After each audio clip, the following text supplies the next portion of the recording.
a retired firefighter in Spokane Valley. I was a paramedic as well. Well, when I retired from the fire department, I had always been involved, of course, taking care of people in emergency situations. And I was fairly callous towards people just because you have to be that way. And I really didn't like that I had changed like that. As a Christian man, I wanted to kind of explore my options for what type of ministry I could do in the community. So I believe that Christy came to our church one Sunday with, I believe his name was Brother, who had grown up in a refugee camp and immigrated. I was just taken by the story, and I told my wife, I said, that's what I want to do.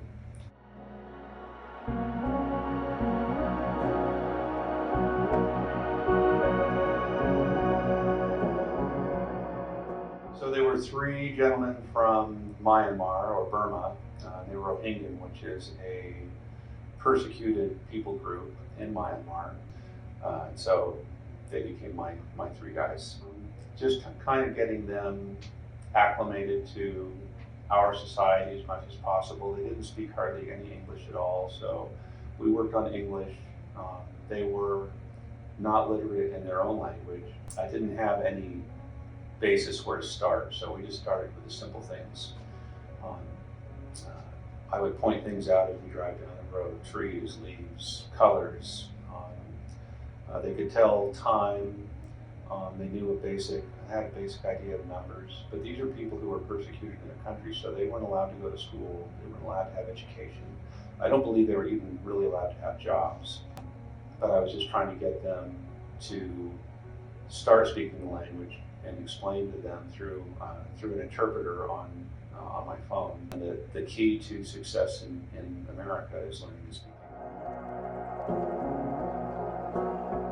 It was very important for them to send money back to their families in Myanmar because their families are still there. It's still a war-torn country. Communication isn't always available because I believe the internet gets shut down sometimes. And so it's really a difficult situation back there. But they came from a state like that where there were authorities they couldn't trust. I had to help them learn to trust me, and then if the police would show up for something, they'd be very nervous. And I said, this isn't they're not here for you.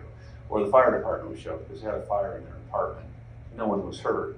But they're just, they're experiencing all these things for the first time, where in their country, either those services didn't exist, or they couldn't trust the people who were delivering those services because they were considered a substandard people group.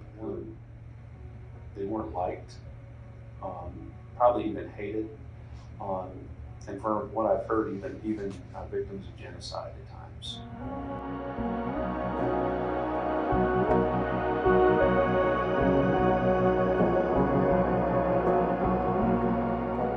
They're just regular people. They're just from different places, different cultures. They speak different languages, but we're all just people. We all need help, and when you go someplace it's a foreign land, you're going to need help from other people, people who live there. So I think it made maybe my faith more practical, made it easier for me to address needs, not just see them, but address them in whatever way God would have me do that. It's nice to step out into what's not so much my comfort zone and approach people from the viewpoint that, well, maybe this is who God's put in my life to not just for me to help them, but also to help me see more of a broader view of the human experience.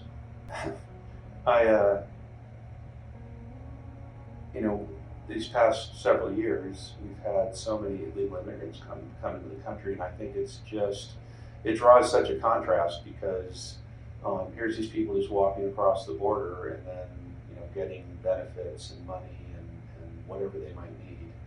And then there's these refugees who have maybe grown up in a refugee camp, haven't really known freedom and worked at the process, and it might have taken some of them 5, 10, 20 years to get here. And they finally get here, and they're jumping through all the hoops, doing all the things you're supposed to do. And so I respect them for going through that. I guess it's just made me more compassionate towards and more aware of what people in the world are going through, what a land of opportunity America truly is. I think they probably understand that more than most of us who are born here. Take the risk of stepping forward, especially if you're a person of faith, and realize that God brings people into our lives and places them on our path for a reason. And this might be a person that He's placed on your path for a reason. You don't know what that reason is, but be willing to. Because that's our job as Christians. We're not supposed to live a safe life. We're supposed to take risks, live radically for Jesus, and love the people who He gives us to love. Love our neighbor, and that's everyone, right? There is no exception to the neighbor rule.